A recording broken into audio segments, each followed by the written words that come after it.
Nivedita, I think you can begin. Okay, good evening all. On behalf of the English Literary Society, today I'm honored to welcome all of you to the most awaited session of this year on the evolving dynamics of ethical journalism. So this session will involve an in-depth discussion on media credibility in contemporary politics in India. The conversation will probe how journalism has changed post 2014 and the impact of the global pandemic on independent journalism. Furthermore, we intend to analyze how Caravan as a magazine or literary journalism as a field in general play out in our current situation. Mr. Vinod K. Today's speaker is a journalist, editor, and magazine founder, and is currently the executive editor of Caravan, a Delhi-based English journal. Joseph's contributions to Indian journalism are in the area of narrative or literary journalism, similar to the style of the New Yorker and the Atlantic. Falling Man, Manmohan Singh at the center of the storm, The Emperor Uncrowned, The Rise of Narendra Modi are some of his notable works for the magazine. Dr. Jose is an alumnus of Columbia Journalism School, New York, and is currently a Radcliffe Fellow at Harvard University. He is the recipient of the 2011 Ramnath Goenka Award for Excellence in Journalism. Now over to Sapna ma'am, our moderator for the rest of the evening. Ms. Sapna Kumari is a guest assistant professor in the Department of English, Miranda House. She is also pursuing PhD in the Department of English, Delhi University, on the intersectional critique of the published or unpublished poems of Maya Angelou. In the wake of third wave and fourth wave feminism, she has been associated with the Policy Center and Gender Lab of the college as a mentor guiding students' research. So now over to Sapna ma'am and the rest of the audience. Please keep your mics muted and the chat box is open throughout. If you have any queries, just put them down in chat box. And now over to Sapna ma'am to moderate the event. Thank you and welcome, sir. Welcome. Thank you. I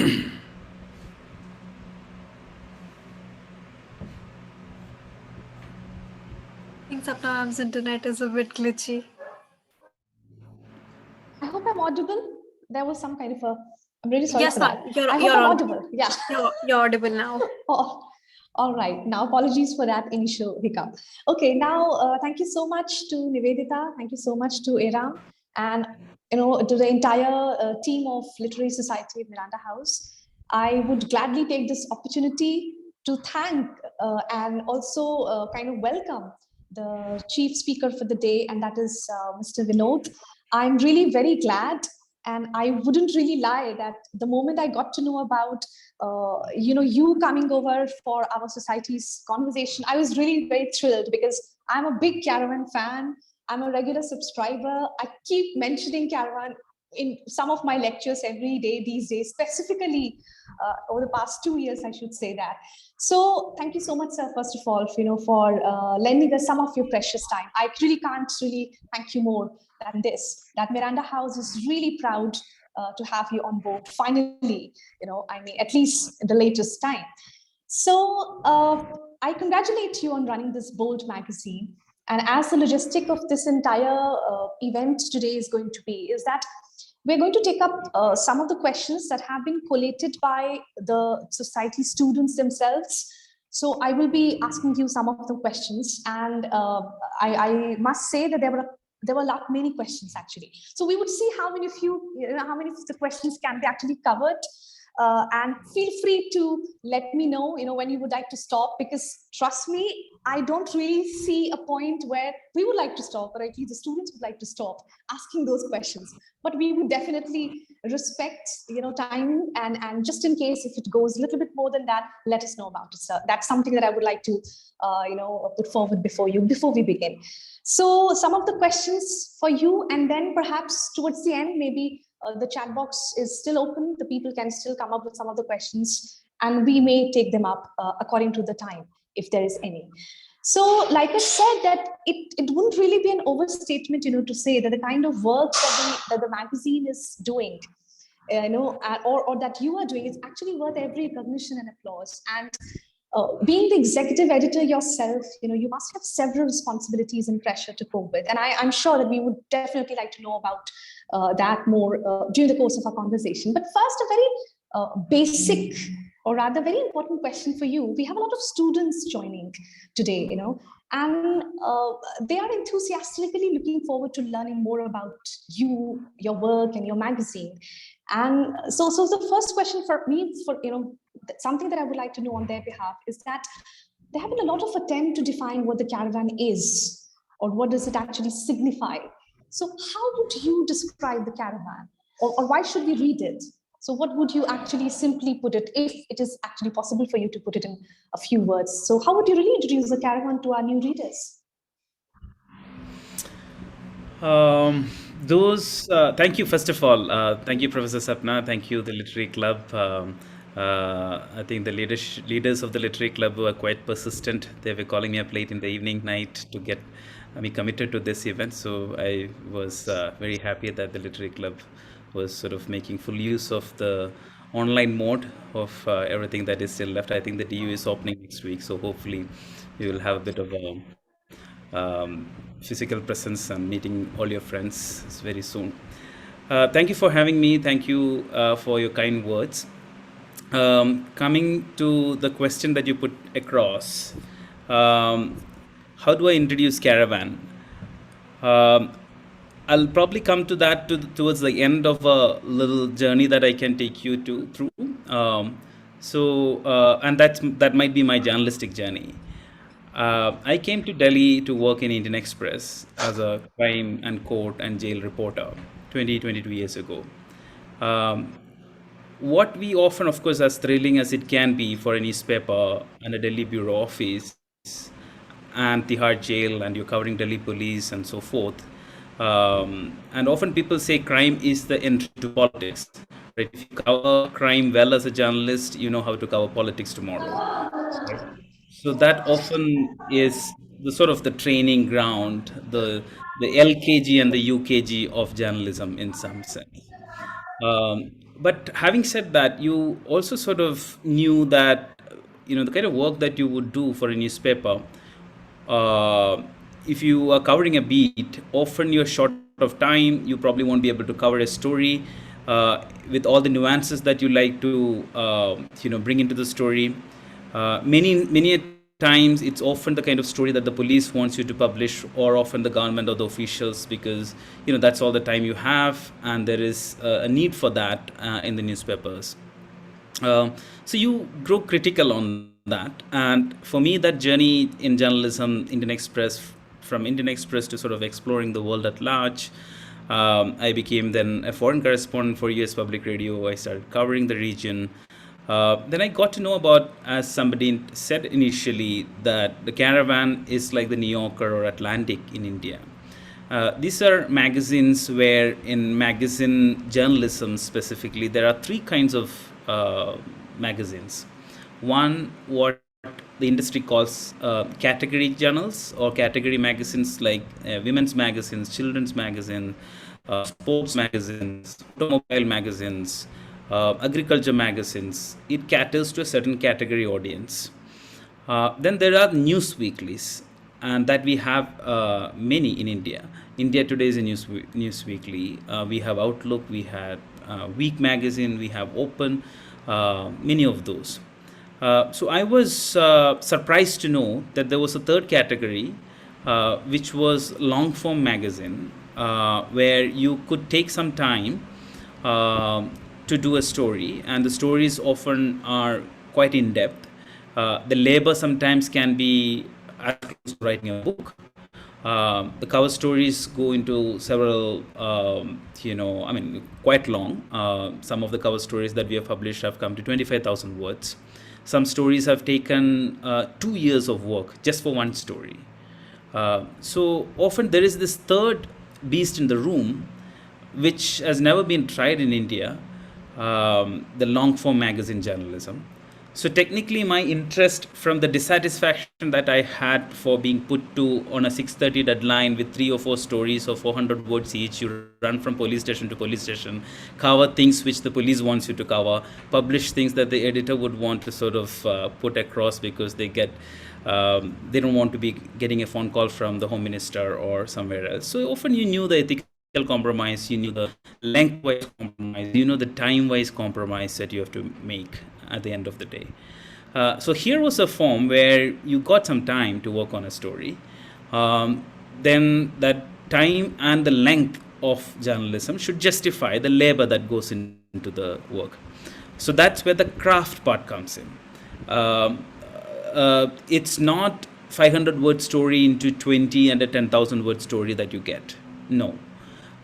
Since you are students of literature, and since you are seriously studying creative work, whether it's fiction, poetry, prose, you understand there is a craft that goes into writing a long text which has a literary value to it. You think about characters, you present characters the way that you want your readers to know the characters. You think about conflicts within the story. You think about you have a logic from one section to the next. You take the story forward. You bring in tension. There are multiple things going on in a long story, in a piece of literature. Now think of that in non-fiction, right? Think of that in politics. Think of that, if you want to see how, if Amit Shah had a meeting with Modi in the morning today, how would it have happened? What kind of conversation would have taken place? Did they lose cool? Were they shouting? Were they pursuing a were they doing a follow-up conversation of what they were making a plan for? Now, you can't make these things up. You need to have good reporting skills to pull it off. Either one of them should tell you, or you should have a third person who witnessed the meeting to tell you, and then you create the scene, right? So this, whether it's to do with reporting in judiciary or corporate reporting or crime reporting or even investigative journalism, when the moment you bring in certain skill sets which until then not allowed so much in newsrooms because this is what the fiction world did.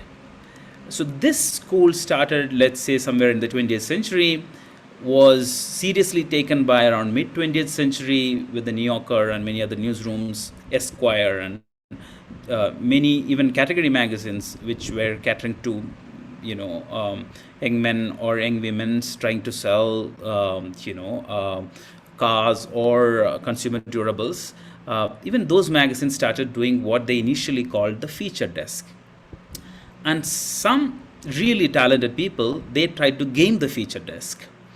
People like Tom Wolfe, Gay Tillis. So they were more literary in their mindset. And that's where actually this form, what initially the news side of a news organization called this a bastard form. That this is a form which did not have a father, which did not have a linealogy. It was taking things from both fiction and non-fiction. It was saying that information is accurate, you can verify it, but it was drawing elements from fiction. So people thought this was a bastard form. For a long time, this was ridiculed as a bastard form. People who were doing this were not taken very seriously. But then the readers really enjoyed this form because this had the pleasure of reading a novel, but this was a real thing. And as a craftsman or a journalist who want to practice it, you realize that the labor is much more because it's not just information that Prime Minister Modi met Amit Shah in the morning, that's just one sentence, that's all you need to report. But here, that information is redundant unless you can do something with that information. You can say something more with that information, right? So that's the kind of form that I it was a sort of a eureka moment for me in 2008 or 9, after having done journalism for like 10 years, when I got to know that this exists. So I went to study this a little bit more closely. I went to Columbia Journalism School, took up a course. Then Caravan's publisher, which is Delhi Press, one of India's oldest publishing houses, about 82 years old now, they wanted to relaunch an old magazine that their grandfather had, which was the Caravan then. So they hired me to relaunch the magazine. So I'm being brought as a professional editor to launch the magazine as sort of one of the first employees. And then I hired my team. Now I've been doing that for 13 years. So hopefully I may have answered some of your questions, I guess. But if there are any specific questions on how else can I introduce Caravan, there are multiple ways to introduce, but this I think is one way that I've seen through the journey, that how did Caravan come about. But when it comes to investigative journalism and other things, we it could also is go. indeed. In fact, you have kind of given a very comprehensive sort of an introduction, which is somewhat also led me to maybe not exactly add to it, but perhaps also compel me to ask you in continuation to that question. You mentioned that some of the Western equivalents, like the New Yorker, for example. So, how much do you think that the Caravan has evolved since the time of its inception? I'm sure it has indeed in various ways. So now, number one, when you really not exactly compare it with the Western equivalents, which has often been done, whenever we talk about the Caravan, right, specifically. So how much do you see that it has evolved since its time of inception? And B, because you also have mentioned that how your own journey as a journalist perhaps, may have also kind of taken a shape. You went back to the roots, you read about the basics, and something, that you have seen that, okay, I would like to pursue it further. So how, as a journalist, do you also handle some of these some of these pressures that you may have to cope with in your journalistic life? Because I'm pretty sure that you may have come across. And I do not really think that we should be explicitly giving a reason about why do we like to know it, because the Caravan itself signifies, or rather it provides a very bold statement, in the world of journalism out there. So how do you really navigate through this entire political pressure, if I have to just put it more within quote unquote, let's say? So how would you like to perhaps connect these, if you could just address this question? Thank you. That's a very good question. The first part, I think, whether it has changed from the Western models, and the second one more about the pressure to navigate that. The first part, yes, it was supposed to be the literary, non-confrontational, craft-oriented newsroom that it was supposed to be. But as we all know, the country also changed by around, we could see, it's not just with one election, we could see things moving in that direction, and especially the pressure on a newsroom like Caravan started mounting. That pressure initially started from advertising, because the thing with long form is, if you're profiling a finance minister, let's say if you're profiling Arun Jaitley, it's about 10-15,000 words, and we will talk about his policy, we'll talk about his conduct as a minister, as a leader, how he manages Delhi, the compromises that he has done, the friendship that he has made, the ambition that he has had, where he succeeded, where he failed. So it becomes quite investigative journalism in itself, even though that was not the brief, because the time you kind of you need to offer something to the readers, and that often are the answers to these kind of questions, right? So when we did a profile on Arun Jaitley, we realized that the advertising started, the advertisement commitment that we had, that was not getting fulfilled. We call something, the marketing world calls something like, you sign up for a year because you get an offer from the publishing house, right? So there were many public sector undertaking, banks and bigger clients who are advertising in Caravan. They said, look, we are getting phone calls from the finance ministry. We cannot support you any longer, right? So there were signs of that sort coming from the advertising market. But even before that, there was another sign which was quite obvious in Delhi. Then I started in Caravan. I was, that was 2009. I was one of the youngest editors in Delhi. They were veterans, like really senior people. But by 2013 or 14, I realized all of them, in fact, all of them lost their jobs. There was this pressure which was very evident with a high decibel campaign that Modi brought to national politics, where big money was there, where calls were being shot, like which editors, which organization will take what position. So I could see the sort of the decibel racing, in some sense, and people who were standing up for their journalism were losing jobs, and mediocrity was getting promoted in many areas.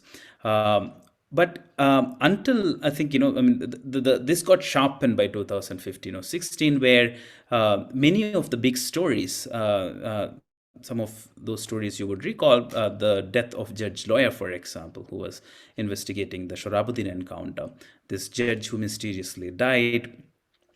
Now, Caravan ended up doing an unprecedented 30-part series, which again led to the four judges press conference in the Supreme Court, and the first impeachment process against the Chief Justice. All that material came from just what was like a one story and then follow up to those 30 stories, what Caravan published in 2017.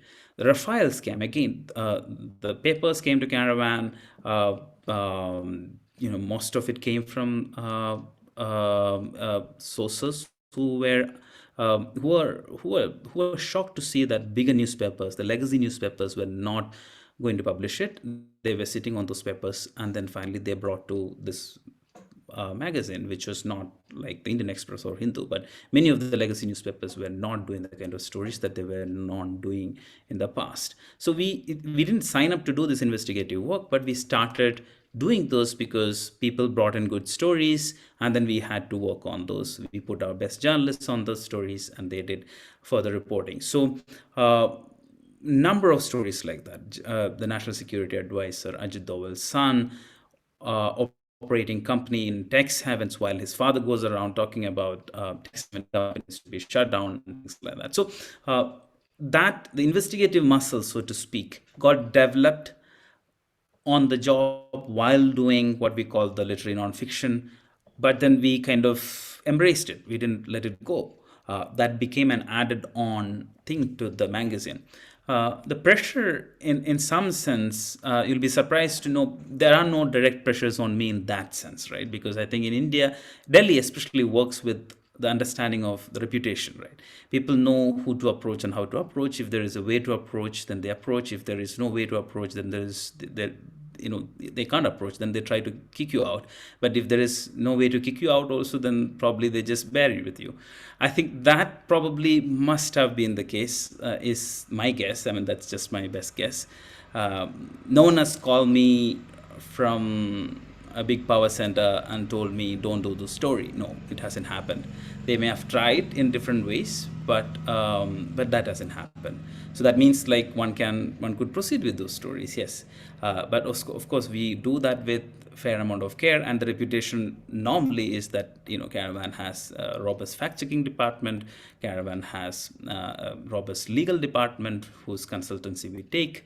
There are mandatory legal reads for stories which are sensitive. So there is a certain kind of rigor that we have brought to the Caravan process. It's not just words we publish because we have the space to do that. No, it's words in that sense, especially when it comes to investigative stories, published with the kind of care and attention to the details that it warrants.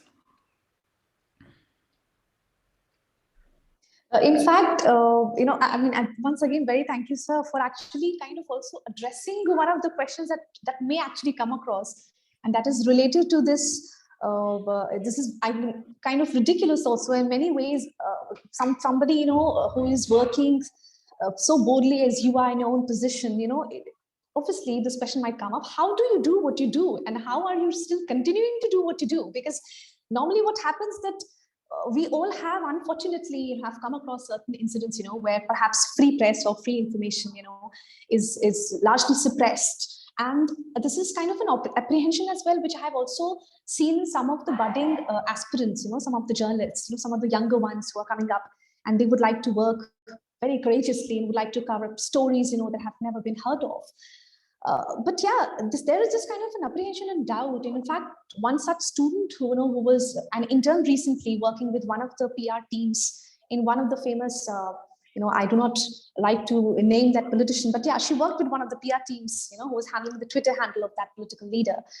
And then at the end of the internship, she came up with this, rather in a very disappointing manner. She told me that, ma'am, I would rather was very kind of disillusioned at the end, that perhaps I felt that I am not able to say what I would like to say using my own capacities, as a journalist, let's say, even if I do not have, I haven't earned really a big name in this field, let's say, but even then at the back of my head, I am full of this fear, perhaps, that what if somebody really bans me? I'm just putting it out very plainly before you, but this is a reality. So yeah, so when you said that you have perhaps, yeah, you also have a good team working out there. You mentioned that you have a good team, takes care of the legal matters. You work with that rigor. That really perhaps ensures that you people work with that. That progress, that smooth functioning is there. But even then, and to a budding journalist, let's say, who would still like to deal with these apprehensions and doubts, because I have literally come across certain students, who would say that, ma'am, I would definitely like to be one of you, one of the editors who are working at as big as like the Caravan, but I'm doubtful that I'll be given a chance to perhaps go ahead with it, or even to flourish ahead with this. So how do you really, not exactly convince those youngsters, but yes, how do you really ensure that we provide them a space where perhaps they come over those apprehensions and not really be so doubtful? Because yes, it is indeed a very bold job.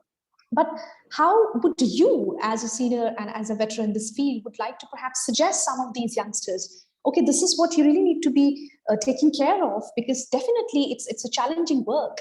And, fortune actually, unfortunately, does not really favor everyone in this field. We have really come across certain incidents. So how would you, as an expert in this field, would really suggest some of those youngsters, okay, these are the things perhaps that you need to be careful for, or would you just tell them, nevertheless, just go ahead, without really caring for those things? So how would you really address this concern? Because it is evidently there.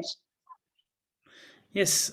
See, the first part that you had as a question, I think we certainly need to expect retaliation, and there is always retaliation for bold journalism. So you are speaking to somebody who is facing 10 sedition cases. So there are 10 sedition cases lodged against me in Uttar Pradesh, Madhya Pradesh, Haryana, Karnataka, and Delhi. Probably there are states that I'm missing. There are defamation cases, right? But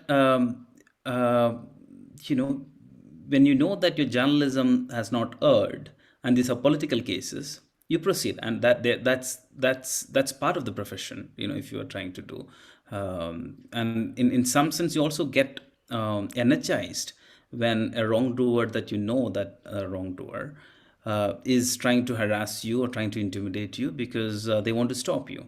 So that you proceed. I think there are that should not bog you down.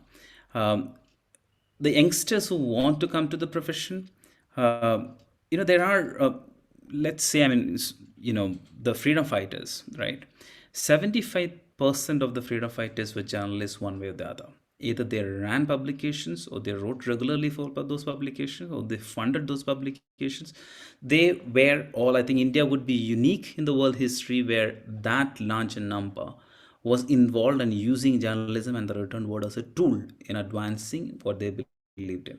They could be speaking and defending the International Congress. Some of them could be defending and writing on behalf of the marginalized communities. Some of them could be advancing a newspaper for a particular geographical area. They were all doing it, whatever the purpose and the motivation. And we know that all of them, Ambedkar, Nehru, Gandhi, they were all editing newspapers, multiple of them, not just one, 4, 5, so they were all very active, and they used it as a tool. At some point, the so-called legacy media or corporate media or big family run media took it over, that space. I think the time has come again where they are also in deep trouble revenue wise, even the Times of India to everybody else. The subscriptions are running out. Most of you, I'm sure, are not subscribing to any of those newspapers and paying money. Even the older generation are also not, many of them are not seeing value in subscribing or reading them, because many of us know that it's a compromised enterprise. So information again through social media, or somehow you get it. So there's a decline in advertising in subscription, and thereby also advertising revenue. So with that, you then rely more and more on the government, and government keeps funding. Government puts the public sector ads there, government puts the campaign ads there, government gives all kinds of money, and then keep the operation afloat. But then how long will they do it? And the credibility is the biggest asset in journalism, right? Once you lose it, you lose it for good. So then what does it mean? Does that mean that the space for the fourth pillar, so-called fourth pillar journalism, doesn't exist? No, it will always be there. Like in the time British brought in all kinds of acts, Vernacular Act, Press Suppression Act, all kinds of acts, but they still pursued. They went along. So I think the time has come, whether it could be your Instagram handle or Twitter handle or Facebook handle. Maybe that's all you can afford now. Maybe it might be some news, like many youngsters were behind when the farmers were sitting in Delhi. They brought out a newspaper called Trolley Times, and the Trolley Times was in English, in Punjabi, in Bangla, in many languages in a matter of few months, right? So it can be a website or even a WhatsApp group that you run. So eventually, I think in the 19th century model will not necessarily get repeated in the 21st century also. In the 20th century, you have internet, you have phone, you have many other things. So there could be multiple ways that this urge that the freedom fighters had of to communicate, to speak up, to have an opinion, to write something, that will always be there. Or to do stand-up comedy, or to do a video narration, can be any form. But communicating something, taking positions, reflecting on something, speaking up, as long as humanity is there, it's going to be there. And I'm not too worried what form it will take, but that urge is going to be there. It's like the urge to love, urge to live, urge to eat. It's like a human necessity. It will continue. Now, what is the skill set that is required? One is about that urge, but what is the skill set that is required for you to do it in a better way? There are certain skill sets that's required. The moment you are in commentary journalism, there are certain skill sets required. That's slightly different from the reporting part, the reportage, like what Caravan often does. So you need to be a good reporter. You need to know how to get information out. You need to build sources. You need to cultivate sources and keep the relationship up with the sources so that they give you information, right? So those are trainings that, thankfully, many of you who are in college, there are internships that many organizations offer, and you can always do multiple internships. You should not let any summer vacation go wasted. At Caravan, I think the most bright and the most performing journalists were all people who were at their undergrad vacation time, pestered us or pestered any organizations like us with internships. So often this is a craft course. So like a carpenter learns from a senior carpenter, watching, holding the tools, where to put your tools, how to put, at what degree you need to hold your tools, how much of a force you should put. It's a trade, it's a craft. Writing is a craft, reporting is a craft. So often it's by imitation, often it's by reading, and thankfully the reading muscle and the writing muscle in your brain is the same, right? So the more you read also, with not just as a reader. Now I think, since most of you, I would imagine, are studying literature or language. So one is that you consume language as a reader, but that everybody does. Your friends do outside of your course, your parents do, your family, everybody. But then now on, you should also read as if you're going to be a practitioner of language, right? So there is a second hat that you need to wear. And then when you see, oh, this is how this writer has handled it, this is how a character has been painted, this is how a tension has been created, this is how the release of the tension has happened, this is the conflict, so you're thinking it through when you're reading. And that thinking, when you're reading, doesn't necessarily do much, or at least you think that it doesn't do much. But by the time you get to practice, you actually know exactly know what you need to do. You have a certain kind of a muscle memory because the same cell has exercised that memory at some point. So that's where the craft part comes in even when you are in your own room, locked up in quarantine, wherever you are, picking up a book and spending that time with that book certainly is building you up. And you probably wouldn't realize it, but it's building you up.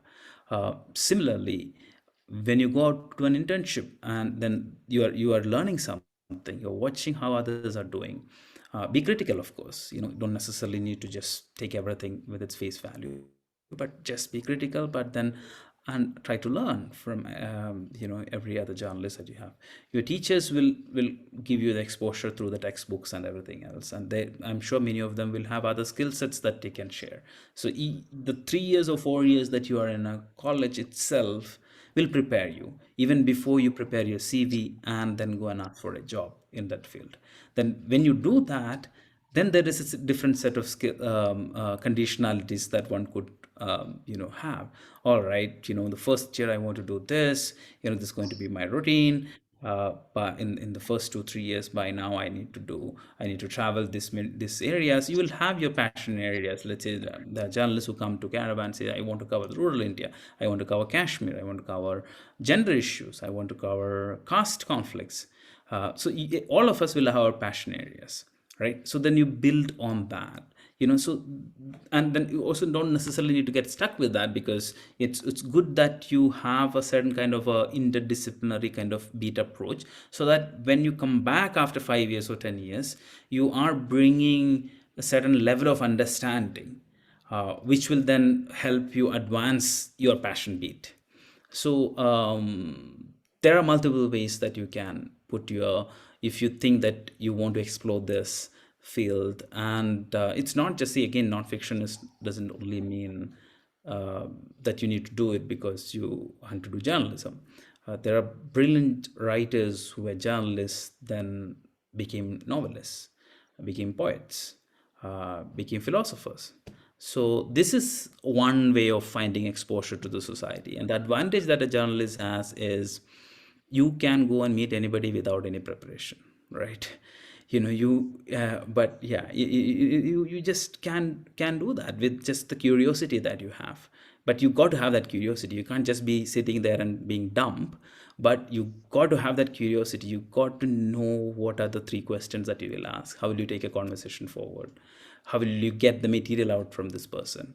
But that's very, that you can try that with your parents, I think, or anybody in your village, in your town, in your neighborhood. Keep asking people questions. Half of your reporting skill is already been taught if you just do that. Just keep asking people questions, engage people in conversations, see how that's going, how you get material out of people. And when you keep doing that, I don't think a journalist school is going to teach you more and beyond that. If you already bring that to journalism school, you're already doing quite well. And if you bring that to the newsroom, is of course you're doing quite well. But of course, some theoretical grounding will also be good when you go to a school and learn it. But yeah, you can practice all this. I had a friend who used to talk to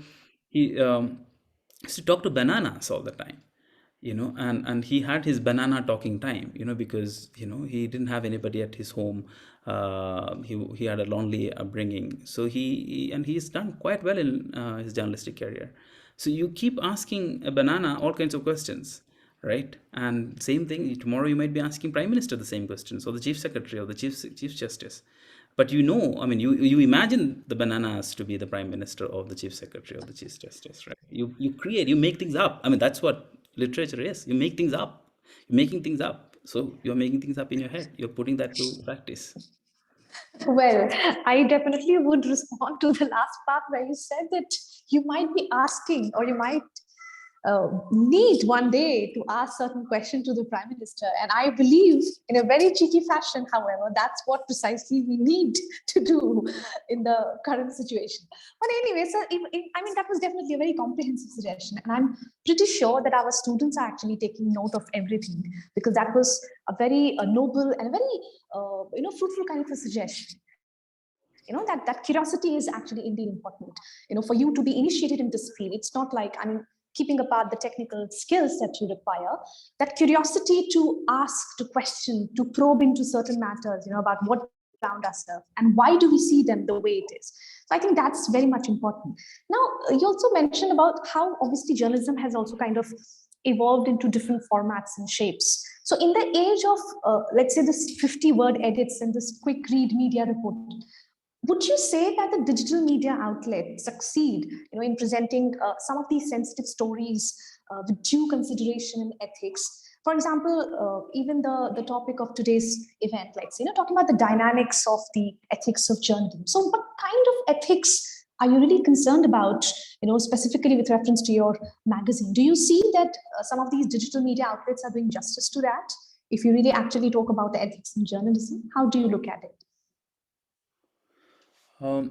See, for a journalist, the primary commitment is to the readers, right?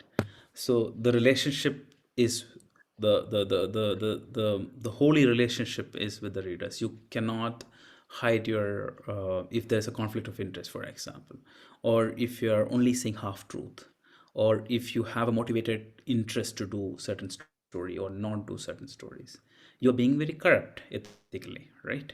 So truth and justice in some sense can be brought into almost anything and everything that a journalist is doing, not just for the content but also the conduct of the journalist, the content that the journalist is doing and the conduct of the journalist, right? Both. I can't paint a picture just for the digital and for all digital in any sense, because that one stroke of a brush, I think we can't say. There are number of very good, exceptionally good web operations that we have, born in the last few years, mostly because digital allows you to start operations at a lower cost than a television studio or a newspaper or a magazine. And many of them thereby are also able to withstand the pressure because the operational cost is low. And many websites also, that are in the business because they're politically motivated. They're politically there to help somebody. Making fake news is an industry itself, and that's what that's a strategy for politicians, right? So you have Amit Shah on record saying that how his folks were producing fake news en masse and sending to lakhs and lakhs of people. The fake news that he was talking about was, I think this was the UP election in 2017, where talking about Akhilesh Yadav, I think there was a fake news that Amit Shah said, one of his party men said, what kind of a son he is he?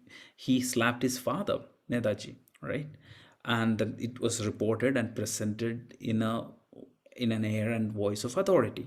And Amit Shah was saying, when this guy was doing it, the date and the time, Netaji was in Delhi and Akhilesh Yadav was in Lucknow. So he possibly could not have slapped him. So that's fake news, and they were all laughing, right? So this then takes the language and the pretense and the presentation of news, right? And when events happen, when I don't know whether you were in Delhi, most of the students, when the Jamia incident or the JNU incident or many of the political, where the students were sort of put on the spot in the last many years in Delhi.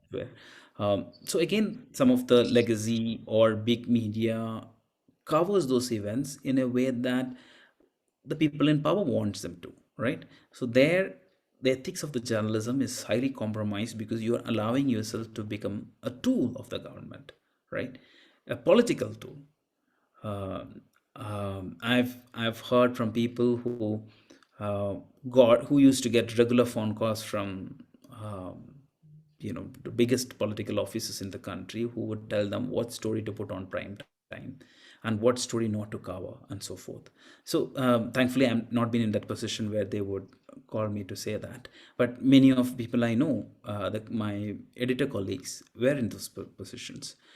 Because probably they thought that their owners were more vulnerable, and that's where, Caravan kind of a newsroom, half of the credit should go to the publishing side of the thing. I mean, they're first of all keeping professionals like us. Second, they are also withstanding the financial kind of pressures. We over the years have built a business model where it's a subscription first and not advertising first, right? The traditional business model that people like us were trained all these years was that you get advertisement about 60 to 70 to 80%, depending on what media house you are. The advertising consistently used to support and pay journalist salary, pay the rent, pay the newsprint, everything, the airwaves. But now, in a magazine like Caravan, 98% is covered by subscription or regular contribution from the readers, and that's like a 19th century model. So things are going back, I can see, in many sense, and I think that's a good thing. This is not a profession where you would make a lot of money. You can make enough money to lead a good life if you are in the profession, but you can't compare it with, let's say, an MBA or maybe corporate law firm and things like that. No, but there is a certain social role or certain political role that you will fulfill. And if your creative space or your mind is in some sense operating in this space, then suddenly there are ways to sort of, there is a need for you to continue in this space, right? And then that need, there are ways, then you approach the ways that you do. So that's where the kind of training yourself up and making yourself innovate. I mean, how do you force yourself in a newsroom? How do you get a job? How do you make sure that on the job you do better stories than what you did previous year? So you then build on the little space that you got to do further and further, to climb further and further. That's very interesting. And since you mentioned about the business model, I do have one question, but yeah, it is true that, I mean, India has kind of bucked the trend, where the print is still, running quite healthy. I mean, we do find them flourishing to some extent, but how long will it sustain is the question. Because if you really look at the kind of financial burden that some of the independently running, houses have to actually bear with. So do you feel that there is a need to change this business model? If yes, how? And also, bringing your own, let's say, each of these enterprises have also got their own business interest per se. So how do you really balance this owner's business interest with a professional commitment, which also comes along with these magazines such as the Caravan? So how do you really see that this could sustain these burdens, if at all? And if it's sustained, then do you think that it can go along with this current business model that we have, or do you see that there needs to have a change in it? Because like you said, yeah, so far the Caravan has actually successfully managed to, really thrive on the, let's say, the subscription of the readers alone. But we also are aware of the current challenges, that print journalism has also kind of faced. So do you see it sustaining in the long run? Because that's also kind of a concern, I feel. Depending on what journalism and how you do it, I think New York Times thrived under Trump. Trump helped New York Times save as an institution, Washington Post also. I don't want to stretch that headline for Caravan, but I can say this much, that whenever there is a sedition case or whenever they get Twitter to block Caravan account or one of those were the days and the weeks that we really generate a lot of money, right, through subscription. So this country, you should know that just as 37% of people have voted a certain people to power, what does that mean? There is 63% percentage of people who did not vote for that.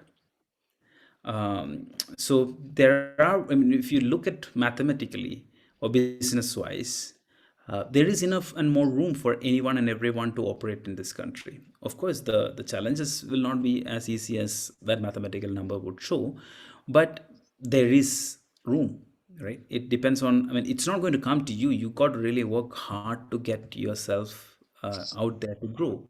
That means like you got to have steady campaigns.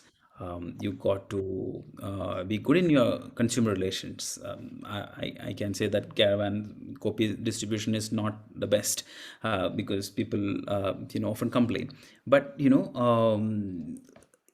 got to actually better in each aspect as a business, right?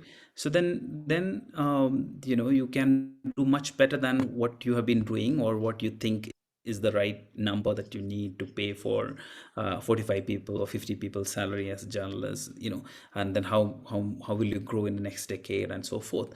So there are possibilities, and I think the West, and as I mentioned earlier, I used to work for US Public Radio, and public radio had a listener supported models from Second World War, because public radio was probably the only institution in the West which took an anti-war position, very pacifist position. New York Times, Washington Post, all of them take a lot of resources from defense companies which produce lethal weapons and so forth. So they have not been taking anti-war positions. And when we were socially interacting, we were all technically foreign correspondents with let's say the New York Times reporters in Delhi and some of us. I remember an incident where this year 2003 or 2004 or 5, when New York Times had many reasons to be very proud and happy about their business model of advertisers. I mean, there were days when New York Times would be printing 1,000 pages. The newspaper the content would only be like about 80-90 pages, but about 900 pages would be just advertisements, right? It used to be 1,000 pages daily newspaper coming to you, mostly ads, right? So they were full of cash, they had all the resources, and they used to mock at us, like, why do you need to sort of, I mean, you have small operations, you got to go to people for money, we just don't need to do that. But fast forward that 10 years, and I was seeing the same journalists back then in New York collecting resources for New York Times, right? Or, taking the narrative of going to people. Uh, the reason for them, they were again like a Modi kind of a credibility losing phase for most American newspapers with George Bush and with the war in Afghanistan and Iraq, and what they published in those newspapers called weapons of mass destruction, WMD. And New York Times journalists were planting those lies in the front pages, and many of them lost their jobs later. But there was a huge credibility crisis. Of course, they fired those journalists, they punished those editors, and they tried to work on the credibility, right? And that's one way of them amending it. There's never been an equivalent of that in Indian journalism. Second, the technology, Twitter, Facebook, first Huffington Post, many of them were giving content away free. So New York Times was in a situation where they could not have done the operation the way they were doing earlier. So they had to bring in more value addition and so forth.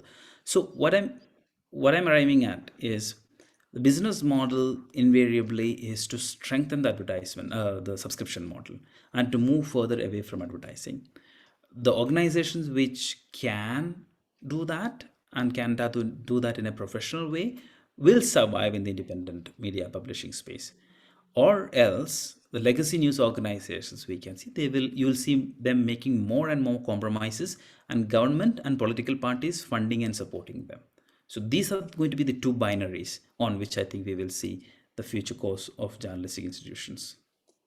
Very pertinent as well. I think we all would be seeing, because there are vulnerabilities, like you said, and these are the real life challenges that some of these good media houses even are also they are facing every now and then.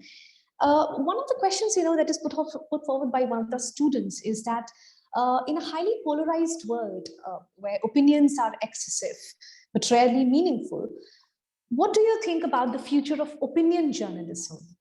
Because when we talk about ethics, when we talk about credibility crisis, somewhere opinion journalism is almost like a trend now. So what's your take on it? See, that's everyone has an opinion, right? Now, when you write it down and publish it in the journalistic space, it can be called opinion journalism commentary. But there are ways that you can sharpen those, the ways that you can work on those to get to a stage where it helps people to keep coming back to you, right? um, Again, there are pluses and minuses with opinion journalism. One big plus is that you engage with a conversation which is going on right now. You can just write it down in an hour's time, 2 hours time, get it out, and then you are engaging with that conversation, right? You have a take, you are in dialogue. It can be your Facebook posts or Instagram posts, or it can be something that you sent out to a news organization and they publish it immediately. It can be Youth Ki Awaaz, whatever that you have access to, right? You can do that. The minus is that there is very little archival value or referral value to that, after that spurt of that moment. 1 week from now, things have moved on. The argument that you made may sound more like a noise at this moment. You kind of, the 10 people shouting, yours is the 11th voice, kind of get into that. You don't necessarily have the distance and the pace and the wherewithal to sort of make those 10 silent and draw attention to yours. So that may be a reported piece might have, a well reported piece. So there are pluses and minuses, right? Having said that, those who think about commentary seriously, you'll be surprised to know, Paul Krugman, the Nobel laureate, he won the Nobel Prize for his commentary journal. He's an economist. He won the Nobel Prize. The collection of articles that he had in the as op-ed published in New York Times is what got him the Nobel Prize, right? So it also it's written in a way that it's accessible to all, but it's like really serious theoretical economic stuff, but it deals with yours and my life on a daily basis, right? So he writes in a very accessible way in a newspaper. The newspaper would not publish him. So the newspaper is publishing because there is a readership for that, and then people also see there is a lot of scholarship in that, and then he get recognized for that. So there is this possibility, not just commentary writing, but in all writings, especially for long form, that you can wear three hats. You're pleasing in other sense three masters. One is the master of writing. You're pleasing Professor Sapna, right? Because she has an understanding of how text should be. There is a writer, right? You're pleasing a scholar, maybe a sociology professor or a political science professor who's looking for some meat in there, some argument. Then you're also pleasing a journalist. Like, you got to actually be a good reporter or a commentary writer. You need to have that argument that you make, or the material that you bring out first, for a reader who is going to engage with that, who is going to get excited with that new material. So being a writer, being a scholar, being a reporter, right? These three masters, these three skill sets, depending on, this is like cooking a sambar with these three, right? Depending on how much you put of each, the taste will also be different, and that will be your individual style. So somebody would have more scholarship. That person might tend to use a little bit jargon, but try always to reduce jargon. But somebody will have more of a writerly muscle. Then of course that, play with words and all that will be there. Somebody will be a better reporter than the scholar self or the reporter self. Then you'll see that. So that then becomes, if there are 35 students or 40 students trying to practice this, depending on your areas, interests, orientation, liking, disliking, in these three, your own individual style gets developed, right? Okay, that's indeed one. I mean, I'm taking down notes, when you are saying some of those things, because that's very inspiring, and also kind of it tells us, about how, I mean, obviously I'm speaking metaphorically here, but actually when we look at it, the kind of skills, the kinds of insight that is actually required to be a journalist, I somewhere see it this way, that perhaps there is a journalist, within all of us. Perhaps in one way or the other, we just need to perhaps identify those things and maybe even work on one particular area if you really wish to, and just take it further, whether as a vocation or as a human, as a citizen itself, right? Because what is the journalist doing at the end of the day? So I think that is something, we're discussing about here, which you rightly did. So thank you so much for that. I also remember, I think very briefly kind of you mentioned about digital journalism as well. And there's one question specifically, where a student has used a term called social media journalism.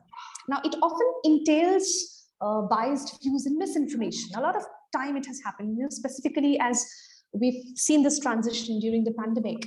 So would you agree that the rise of social media journalism on the one hand, during this entire pandemic has also helped bring perhaps some of those local grievances to light? If yes, then how do you think that social media journalism will evolve once the pandemic is over? Because yeah, there are two sides to it. And we've all seen some of those stories, how they were vastly covered that were not really covered before the pandemic. So there are actually two sides of it, because definitely there is also a danger of being biased or having those misinformation being circulated vastly. So how do you really look at this particular paradox, if not a paradox, perhaps this possibility or a scope of social media journalism? So social media is quite like that village square, right? You have a tea shop, you have a grocery shop, you have somebody selling fish, or somebody, you know, selling fruits and vegetables. Like, and people come to that marketplace. There is a lot of noise going on. Everyone is doing bunch of things, but suddenly, when, let's say, the metaphor of that to a pandemic, then somebody comes and draws everybody's attention because something else has happened in the field or on the way or on the road. You need oxygen support, there are, this hospital is filled up, like there's this frantic calls that you make, right? And that's how from time to time social media gets used to in the journalistic space, the credible information space, right? Some of it is credible, some of it probably won't be credible. Now that is often a reaction to lack of access to media, lack of the system responding to it. If the hospitals were all stocked with oxygen, hospitals had all beds, probably people would not have come to social media. There are countries that they did not take to social media, right? Because they didn't have to. Things were as normal. Systems were controlling those exigencies. But we saw in India a lot of people taking to social media, and not just in the pandemic cause, but from time to time they do that when there's a flood in somewhere, when even during a communal riot, or in any number of instances that you can think of. But often I think it has a spurt moment, like it comes up and then goes down, and then it's business as usual. So unless a clever entrepreneur finds a method to use that and a platform gets created, I don't think on its own it's going to occupy the journalistic space. It's still going to be the marketplace where somebody comes and shouts, and then you're buying grocery and you're paying attention, and then you're going back home, right? It's not going to be one new shop in that marketplace where all these shouting people are going to be stationed there, and then you go there to see what all the shouting is. Right. So that might happen. There might be like a new entrepreneur or somebody is thinking about that and then trying to make use of that. But then there will be challenges like what is credible, who is credible, how, like they could also end up in trouble, right? If somebody is just making things up. And then your model is to promote all this in what is happening, coming in social media, then you might end up in trouble. So it's not as easy as what the possibility offers to set something up. But certainly, there is a very cheap and easy and a mass possibility of collecting all that and creating an algorithm out of it, right? All right. Okay, so maybe I'll just we are already at 5:40, but maybe I would like to take this one question specifically because it concerns independent media and publications. And there are again two sides of it, perhaps, and you're free to address whichever way would you like it. So this this question actually says it: when we look at independent media and publication, how do you really, how has it really evolved, or more accurately, if we say devolved post 2014? Because in the face of stringent regulations, increased censorship, government inaction, so how do you, or to be even more precise, let's say that, take the example of the recent ban in one of the news channels based in Kerala, right? So how far this independent media institutions are free to keep their views, especially if they're against the government or the ruling side, let's say? And how do you personally and professionally keep going without wearing yourself out of it or being muddled by any of it? Because it is definitely one of the major concerns when we look at the independent media houses and publications. Because with the increasing number of censorship or these stringent laws and rules and regulations, I believe it's quite challenging. So perhaps one of the students had actually wanted to ask you this question. So how do you really personally and professionally navigate through this entire situation where people are charging censorship against some of these media houses? And one such recent cases as well has been cited here. So what do you try to actually say in response to that? I'm not a big fan of the word luck, but I must have got lucked out, or we must have got lucked out, is one way of saying it. But I think it's a little more than that. We can't just put it on luck. See, one, I think it's the news organization that you mentioned. Even though the journalists who work there and the operation that the Kerala News Channel is as independent or as credible as any other organization, the parent company is a Jamaat Islami organization, right? So, often the government might find a way to sort of get to you because this is a political organization or religious organization, right? There might be some way that I'm assuming, I don't know the details. But that doesn't mean that, those organizations should not be running channels. What I'm saying is only this, that the risk for them is more than the risk for an 80-year-old publication which only does publishing, right? So the risk factor is more like a spectrum thing. And if you are irresponsible with facts, you could also be in trouble, right? um, but if you put the facts through due diligence, and if people in the government or people who are being put to fix you also know that, you know, if they're publishing it. I mean, I have a number of RSS sources and even Prime Minister's office sources who come to me in spite of knowing, in spite of knowing that we often are not going to, believe them or anything for that matter, but with stories, story ideas and information, because they know that we will, there might be always some tussle between two people in a big powerful office, right? Maybe there are two people who are trying to be number two after Modi. So one of them will start planting stories or giving information out, leaking the information of something. So, journalists, in some sense, can also be the vultures for a larger social good also, right? So you got to park yourself not playing this partisan game. If we are criticizing Modi government, that doesn't mean that we are Congress people. No. In fact, we started, we launched the magazine during the Congress time. We broke the Commonwealth Games scam. Caravan broke the Commonwealth Games scam. It was only after every news organization was excited, a big international game was coming to Delhi, all that. But at that point, we did the first critical, first investigative story, calling out Kalmadi, calling out what was the other one?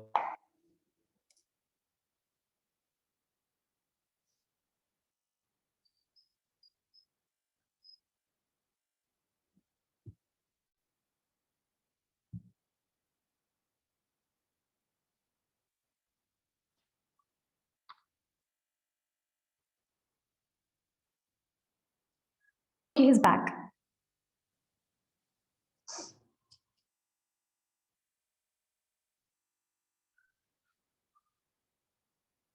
Okay, maybe one of you could just ask him. Meanwhile, if there is any more question, we would take up. All right, one more question we can take up. Yeah, I think sir is back. Yes. Sorry. Yeah, that's okay. Yeah. Please continue, sir. I think we missed your point, when you were letting us know about that Commonwealth scam and how you were the first one back then. I think your question was, how do you make sure that you don't get hurt? One of the ways is to sort of be independent in all sense of the word, as much as possible, right? I mean, our allegiance is to the constitutional values, right? So, the constitutional values should be the kind of torchlight and, the strength giving set of things for every journalist, in fact, every Democrat, right? So that way, holding the power accountable might look for a prime minister or a corrupt corporation that you might be playing into the hands of the opposition, but that's how democracies are designed, that you are supposed to expose things, or you're supposed to keep going forward, in terms of showing people in their true colors. Or if you have a big story, then don't chicken out, stick with that, and then um, whatever may be the consequences, publish those. So that way I think a lot of, I mean, at least till now, things have not been as bad as that I thought, because primarily my rationale is the strength of multiple teams and people with diverse background all coming together with a kind of a single mission, and then working together, knowing that we cannot afford to make ethical compromises, and then pursuing on that direction. I think I would like to call the Caravan very lucky, in fact, if I have to, if I should say so, because it is indeed, it's a matter of great luck to some extent. And also I would like to, like I said, credit the entire team who's working diligently behind, keeping it, keep forwarding it ahead, however it wants it to go ahead with. So I really think that it's quite commendable. And that tells us about a lot of work that goes behind those lovely looking covers. I mean, and also talking about some of those gorgeous covers, by the way, sir, congratulations on that, on the team which specifically really looks towards the creative part of it. I cannot still forget about, I think it was a December, the Jan issue, which had the greatest ever priest on its cover, I should say. I must tell you, it is one of the most popular ones. And I was like, quite daunting, I should say, to even perceive of such kind of creative manner in which you critically appraise certain sites, certain stories. And I think it shows a great deal of work. So congratulations, first of all, on that area. Specifically wanted you to. And perhaps I would take up one last question for Dede, and this comes from one of the students again.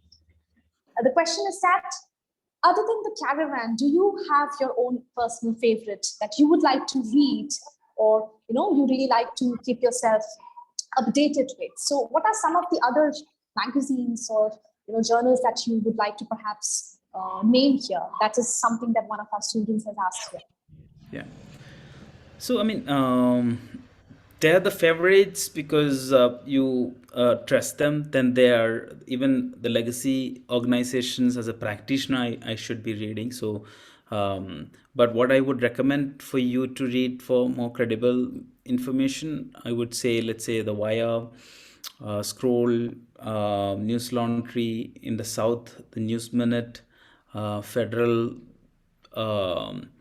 Then many in regional languages. I think if you are are reading in your own mother tongue, I'm sure there are equivalents of some of this in your own languages, and internationally also a bunch of them that one should ideally read. And I'm sure Miranda House has access to, I mean, you getting subscriptions to New York Times and New Yorker and all that also. So in fact, interestingly, some of the biggest investigative stories on India are now breaking in Washington Post. For example, the Bhima Koregaon. I mean, one of your own English professors in Delhi University, Professor Hani Babu, he was arrested in Bhima Koregaon and he's in Pune jail. Or how the hard disks of some of the Bhima Koregaon activists were, malware was put into those, and how did the police and the agencies do that, and these were planted evidences and so forth.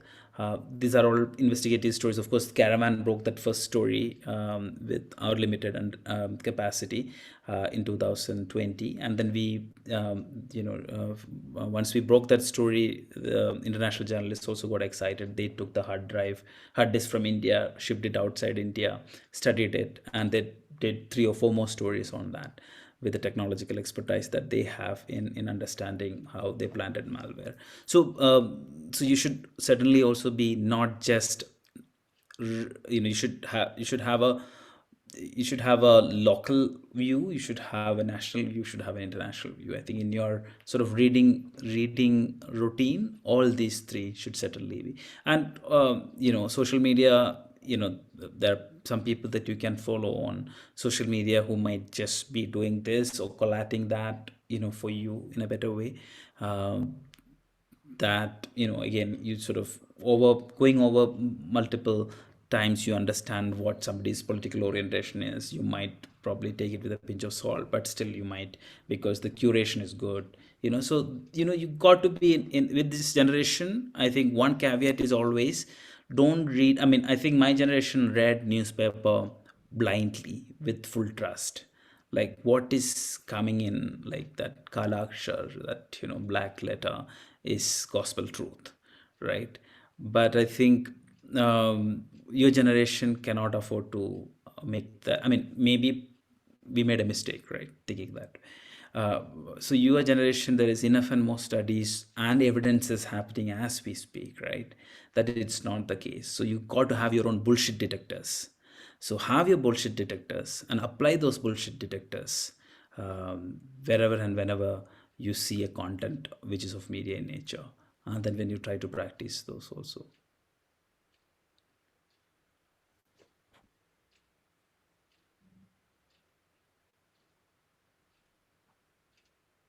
All right. Okay, I was on mute. So thank you so much, sir, for that.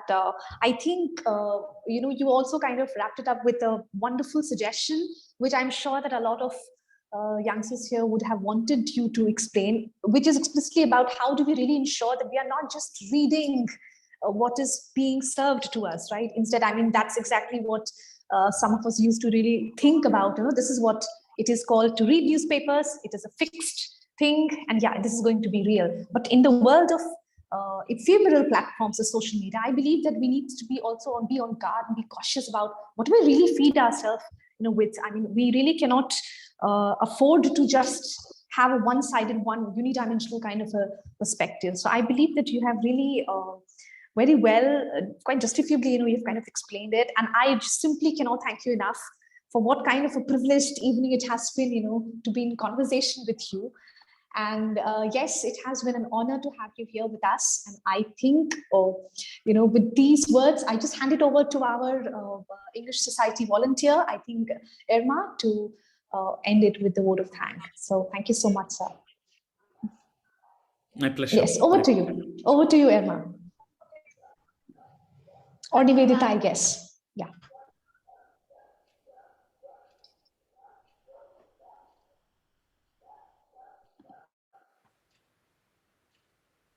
I think Hiram's having some technical issues. Meghna, would you like to take it? I hope I'm unmuted right now. Yeah. On behalf of the English Literary Society of Miranda House, now? Yeah, we can hear you. Wait, am I back? Is it better now? Yes, I don't think I can turn on my camera, but I'll proceed. It's yes, okay. so on behalf of the Literary Society of Miranda House, I would like to extend my gratitude to our speaker, Dr. Vinod Jose. Thank you, sir, for agreeing to speak with us and answering all of our questions. A lot of us are readers of Caravan. We were absolutely delighted to have you over when you accepted our invitation. And now that our college is reopening, I really hope we can have you over in the future for other events, but in person this time. And thank you so much to our moderator for this evening, Ms. Sapna ma'am, Ms. Sapna Kumari. Thank you for being so kind to give us your time and also accepting our invite to have you to do this. It's an